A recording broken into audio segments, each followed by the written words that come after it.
नमस्कार विद्यार्थी मित्रों, कैसे हैं? सब मज़े में है ना। आगे हमने हिंदी में कक्षा 7 में क्या पढ़ा? पाठ 4 कथनी और करनी को समझा।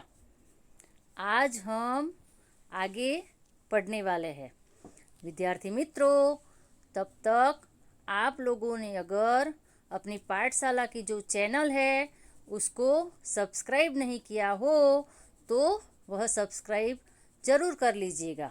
चलिए अब आगे पढ़ते हैं। यहाँ पर देखिए, पाठ 4 है कथनी और करनी। उसका साहित्य प्रकार क्या है? निबंध। यदि आपको प्रश्न पूछा जाए कि कथनी और करनी पाठ का साहित्य प्रकार लिखिए, तो आपको क्या लिखना है? उसका साहित्य प्रकार है निबंध। आज हम उसका अभ्यास स्वाध्याय पढ़ेंगे। विद्यार्थी मित्रों, हमने आगे अभ्यास पढ़ा हुआ है, जिसके 3 प्रश्न हमने आगे देख लिए। अब आगे का अभ्यास जो बाकी है और स्वाध्याय आज पढ़ेंगे। अभ्यास का प्रश्न 4 है, लोग कहाँ कहाँ कतार में खड़े रहते हैं? लोग ट्रेन, सर्कस, प्रदर्शनी और सिनेमा के टिकट के लिए कतार में खड़े रहते हैं। राशन की दुकानों से राशन लेने के लिए भी लोगों को कतार में खड़ा रहना पड़ता है। लाइट या टेलीफोन के बिल जमा कराने के लिए भी लोग कतार में खड़े रहते हैं। बस में चढ़ने के लिए भी यात्री कतार में खड़े रहते हैं। बड़े शहरों में मॉल से की गई खरीदी का बिल चुकाने के लिए भी लोग कतार में खड़े रहते हैं। बैंक में पैसा जमा कराने और निकालने के लिए भी लोगों की कतार लगती है। इस प्रकार लोग आवश्यकता के अनुसार अलग अलग स्थानों पर कतार में खड़े रहते हैं। विद्यार्थी मित्रों, यहाँ पर हमारा अभ्यास पूर्ण हुआ। अब स्वाध्याय देखते हैं। स्वाध्याय का पहला प्रश्न है, अंदाज अपना अपना। कथनी और करनी में अंतर विषय पर अपने विचार लिखिए। उसका उत्तर है, मैं मानता हूँ कि कथनी और करनी में एकता रखना वीरों और सज्जनों का काम है। कथनी और करनी उसी की एक हो सकती है जो सत्यवादी, निर्भय और साहसी हो। चरित्रहीन, डरपोक लोग अपनी कथनी और करनी में एकता कभी नहीं रख सकते हैं। दूसरा प्रश्न है, कथनी और करनी में अंतर विषय पर आपके दोस्त ने जो विचार लिखे हैं उन्हें पढ़िए। तो उसका उत्तर है, कथनी और करनी में अंतर इस विषय पर मेरे दोस्त ने लिखा है।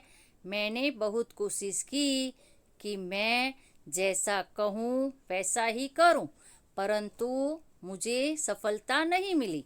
मैंने एक दिन माँ से कहा कि कल मैं सुबह जल्दी उठकर टहलने जाऊँगा। दूसरे दिन माँ मुझे जगाते जगाते थक गई, पर मैं नहीं उठा।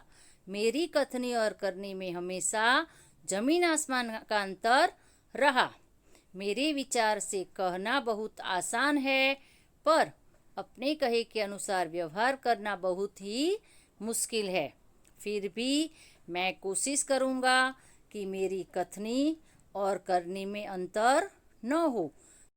यदि मुझे कुछ बनकर दिखाना है तो अपनी कथनी और करनी को बदलना ही होगा। दोनों को एक करना पड़ेगा। तो विद्यार्थी मित्रों, हमने देखा कि कथनी और करनी में अंतर होने से आगे हमने कितने किस्से देखे जिसके लिए हमें समाज में हंसी के पात्र बनना पड़ता है। तो हमारी कथनी और करनी में अंतर न हो, ऐसा प्रयत्न हमें हमेशा करना चाहिए। यहाँ पर आगे प्रश्न है, करके दिखाइए। कोष्टक में दिए गए शब्दों को उचित क्रम में रखकर उदाहरण के अनुसार वाक्य लिखिए। यहाँ पर कोष्टक में अनुचित क्रम में शब्द लिखे हुए हैं। उसका एक उदाहरण है फूल तोड़ना मना है। तो उस उदाहरण के अनुसार शब्द लेकर हमें उसे उचित क्रम में रख कर अर्थपूर्ण वाक्य बने उस तरह शब्दों को लिखना है। पहला वाक्य है मैं हर रोज खेलने जाता हूँ। दूसरा वाक्य है सबको कथनी और करनी में समानता रखनी चाहिए। तीसरा है वे कहीं से अच्छे पौधे लाए। विद्यार्थी मित्रों, हमने यहाँ अभ्यास और स्वाध्याय पूर्ण किया। यह अभ्यास और स्वाध्याय आपको अपने CW की नोटबुक में लिखकर तैयार भी कर लेना है।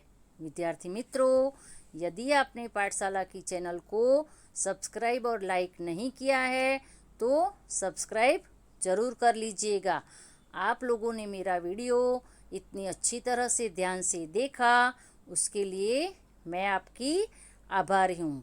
चलिए अब हम आगे के वीडियो में मिलेंगे।